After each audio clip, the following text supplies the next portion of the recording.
Hello friends, അപ്പോൾ നമ്മളിത് അടുത്തൊരു യാത്രയും കൂടി ആരംഭിച്ചിരിക്കുകയാണ്. 2022 ആദ്യത്തെ യാത്രയാണ്. അപ്പോൾ വേറെ എങ്ങോട്ടുമല്ല, നമ്മുടെ സ്വന്തം മൂന്നാറിലേക്കാണ്. മൂന്നാറിൽ നമ്മൾ പല പ്രാവശ്യം പോയിട്ടുണ്ടെങ്കിലും നമ്മുടെ ചാനൽ വന്നില്ല. കാരണം നമ്മൾ ചാനൽ തുടങ്ങിയതിന് ശേഷം പിന്നെ മൂന്നാറിൽ പോയില്ല എന്നുള്ളതാണ്. അപ്പോൾ ഒരു ചെറിയൊരു മൂന്നാർ ട്രിപ്പാണ്. ഇപ്പോൾ നമ്മൾ എത്തിയിട്ടുള്ളത് പൊള്ളാച്ചിയാണ്. എൻ്റെ ബാക്കിൽ കാണുന്നത് വിൻഫീൽഡാണ്. കണ്ടോ, കാറ്റാടി പാടങ്ങളാണ് ഇപ്പോൾ ഇവിടെ കാണുന്നത്. അപ്പോൾ ഈ വീഡിയോയിൽ മൂന്നാറിലെ കാഴ്ചകളാണ് നമ്മളിത് കാത്തിരിക്കുന്നത്.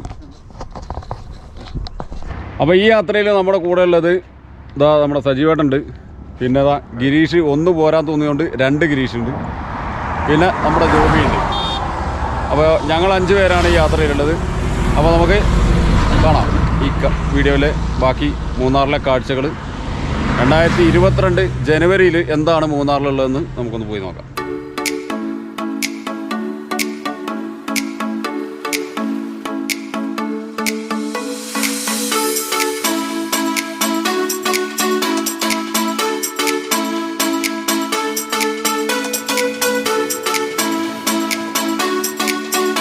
അപ്പോൾ നമ്മൾ ഉദുമൽപേട്ടിൽ നിന്ന് തിരിഞ്ഞ് മൂന്നാർ റൂട്ടിലേക്ക് കയറി. ഇവിടുന്ന് ഏതാണ്ട് ഒരു 90 കിലോമീറ്ററോളം ഉണ്ട് മൂന്നാറിലേക്ക്.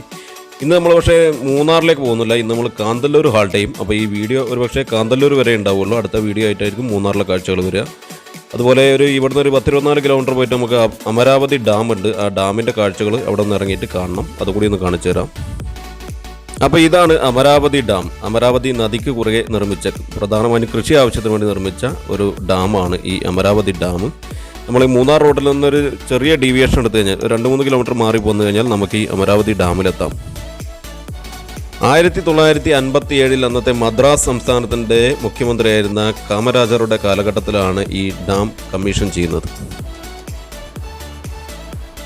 ദൂരെ കാണുന്നത് പഴനിമലയാണോ എന്നൊരു സംശയമുണ്ട് കേട്ടോ. താഴെ നിന്ന് മുകളിലേക്കുള്ള ഈ കുത്തനെയുള്ള സ്റ്റെപ്പുകൾ കയറിയാൽ നമുക്ക് ഈ ഡാമിൻ്റെ മുകളിലെത്താൻ കഴിയും. മുകളിൽ നിന്നുള്ള റിസർവോയറിൻ്റെ കാഴ്ചയാണത്. നല്ല ഭംഗിയുള്ള കാഴ്ച അല്ലേ? ഏതാണ്ട് 9.35 സ്ക്വയർ കിലോമീറ്റർ ചുറ്റളവിലാണ് ഈ റിസർവോയർ സ്ഥിതി ചെയ്യുന്നത്. താഴെ നമ്മൾ കയറി വന്ന ഭാഗത്ത് ഒരു ചെറിയ ഗാർഡനും അതുപോലെ ഒരു പാർക്കൊക്കെ ഉണ്ട് കുട്ടികൾക്ക് കളിക്കാൻ വേണ്ടി. നമ്മുടെ കൂടെയുള്ള ജോബിയും ഗിരീഷും മറ്റവരൊക്കെ കയറി വരുന്നുള്ളൂ. ദൂരെ കാണുന്നത് ആനമല മലനിരകളും പഴനി മലനിരകളാണെന്ന് സംശയമുണ്ട് കേട്ടോ. ഏതാണ്ട് 110 അടി ആഴമുണ്ട് ഇവിടെ എന്നാണ് പറയുന്നത്.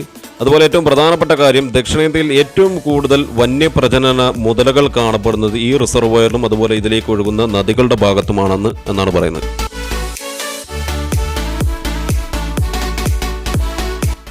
(2003-04) കാലഘട്ടത്തിൽ ഇതിനകത്ത് ഒരു 4 മെഗാവാട്ടിൻ്റെ ഹൈഡ്രോ ഇലക്ട്രിക് പ്രോജക്റ്റ് സ്ഥാപിച്ച് ചെറിയ രീതിയിൽ വൈദ്യുതി ഉൽപ്പാദിപ്പിക്കുന്നുണ്ട് ഇവിടെ. അങ്ങോട്ട് നമുക്ക് കയറാൻ കഴിയില്ല, ഇവിടെ ഗേറ്റ് അടച്ചിട്ടുണ്ട്.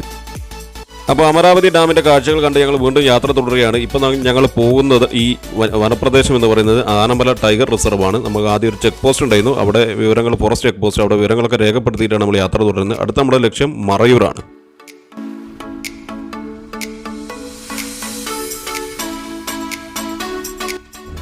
ഇതുപോലെ കാട്ടിലൂടെയുള്ള ഒരു യാത്ര എന്ന് പറഞ്ഞാൽ അതൊരു വല്ലാത്ത അനുഭൂതിയാണ്, ശരിയല്ലേ? അതിപ്പോൾ ഇനി ഇവിടെ അല്ല, ഇനി ഏത് കാട്ടിലൂടെ പോയാലും, അത് നമ്മൾ വാഹനത്തിലാണെങ്കിലും അല്ലാതെയാണെങ്കിലും ഒക്കെ നമുക്ക് മലിനമല്ലാത്ത വായു ശ്വസിച്ചുകൊണ്ട് നമ്മളെ ഒന്ന് ഫ്രഷാക്കി എടുക്കും ആ യാത്ര, ശരിയല്ലേ ഞാൻ പറഞ്ഞത്? ഇടയ്ക്ക് നമ്മൾ വാഹനം ഒന്ന് നിർത്തിയൊന്ന് ഇറങ്ങിയതാണ്. ദൂരെ താഴെ അതിലൂടെ ഒരു അരുവി പോകുന്നുണ്ട്. അതുപോലെ ഈ പച്ചപ്പും മലകളൊക്കെ ഒന്ന് കാണാൻ വേണ്ടിയിട്ട് ഒന്ന് നിർത്തിയതാണ്. ഇവിടെ ഒരു കുരങ്ങൻ എന്തോ ഭക്ഷണം കഴിച്ചുകൊണ്ടിരിക്കുന്നത്. അടുത്തേക്ക് ചെല്ലാമല്ല, ഒരു അറ്റാക്കിംഗ് മൂഡിലാണ് മൂപ്പര്. അതുകൊണ്ട് നമ്മൾ തൊട്ടടുത്തേക്കൊന്നും പോയില്ല.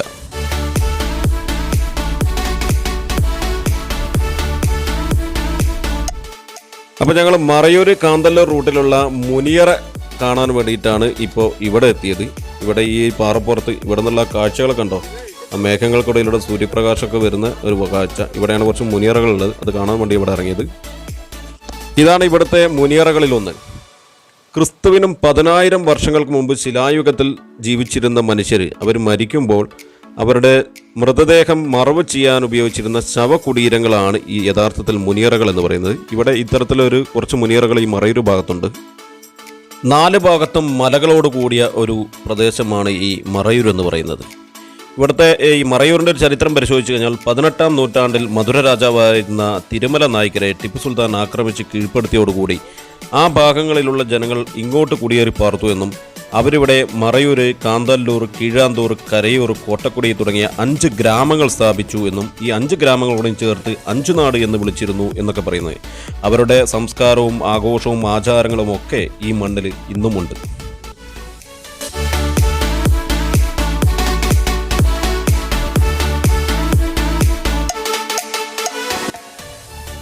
ദൂരെ ആ മേഘങ്ങൾക്കിടയിലൂടെയുള്ള സൂര്യപ്രകാശത്തിൻ്റെ ഒരു ഷെയ്ഡ് നോക്കൂ, നല്ല രസമല്ലേ. മൂന്നാറിലേക്ക് ഇവിടുന്ന് ഏകദേശം 40 കിലോമീറ്റർ ദൂരമുണ്ട്. ഏതാണ്ട് മൂന്നാറിൻ്റെ അതേ കാലാവസ്ഥ തന്നെയാണ് മറയൂരും കാന്തല്ലൂരുമൊക്കെ. അതേ തണുപ്പും കോടമഞ്ഞും ഒക്കെ ഇവിടെയുണ്ട്. ഇപ്പോൾ മൂന്നാറെത്തുന്ന സഞ്ചാരികൾ ഒരുപാട് പേർ ഈ മറയൂർ, കാന്തല്ലൂർ ഭാഗങ്ങളിലേക്ക് വരുന്നുണ്ട്.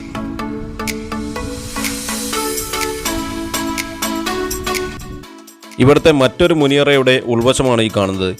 ഈ മുനിയറകളൊക്കെ ഏകദേശം ഇതേ ഒരു ഷേപ്പിൽ തന്നെയാണ് കാണുന്നത്. ഇവിടെ ധാരാളം ആൾക്കാർ വന്നിട്ടുണ്ട്. നമ്മൾ വന്നപ്പോൾ ആരുമില്ലായിരുന്നു.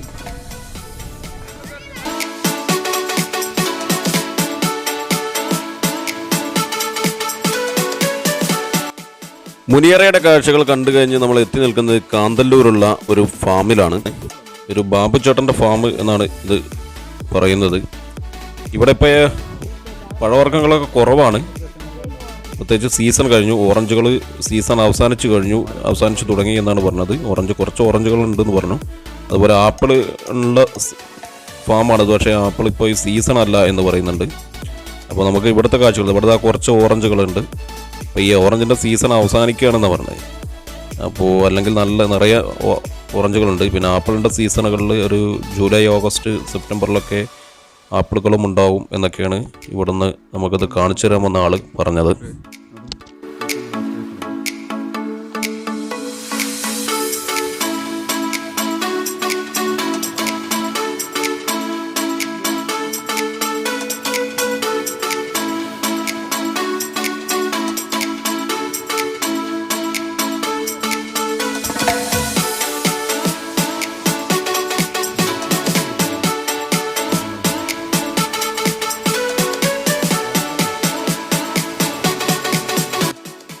കാന്തല്ലൂരിലെ മറ്റൊരു കൃഷിയിടമാണിത്. ഇത് പച്ചക്കറി കൃഷിയിടമാണ്. ഇവിടെ കാബേജ്, കോളിഫ്ലവറൊക്കെയാണ് ഉണ്ടാക്കുന്നത്. നമ്മുടെ ഈ കൃഷിയിടത്തിന് നടുവിൽ ഒരു ചെറിയ മണ്ണ് കൊണ്ടുണ്ടാക്കിയൊരു ഹട്ടാണ്. 3000 രൂപയും കണ്ടാണ് ഇവിടെ റെൻറ്റ്. ഈ ഒരു ഫാമിലിക്കൊക്കെ വന്ന് താമസിക്കാൻ പറ്റുന്ന ഒരു നല്ലൊരു ഹട്ട്. മണ്ണ് കൊണ്ടാണ് ഇത് ഫുള്ളായിട്ട് നിർമ്മിച്ചിട്ടുള്ളത് എന്നാണ് പറയുന്നത്. ഒരു കിച്ചണും അതുപോലെ ബാത്റൂമും ഒക്കെ സൗകര്യങ്ങളുണ്ട്. ഈ ഹട്ടിൻ്റെ മുറ്റത്ത് ഈ കാണുന്നത് ഇതൊരു ആപ്പിൾ തൈയാണ്.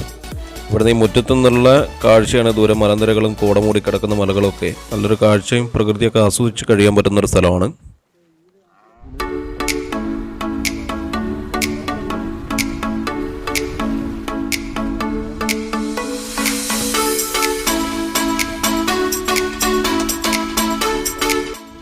മറയൂർ പ്രസിദ്ധമായ 2 സംഭവങ്ങളാണ്. ഒന്ന് മറയൂർ ശർക്കരയും അതുപോലെ മറയൂർ ചന്ദനക്കാടുകൾ നമുക്ക് നാളെ പോകുന്ന വഴിക്ക് കാണാം.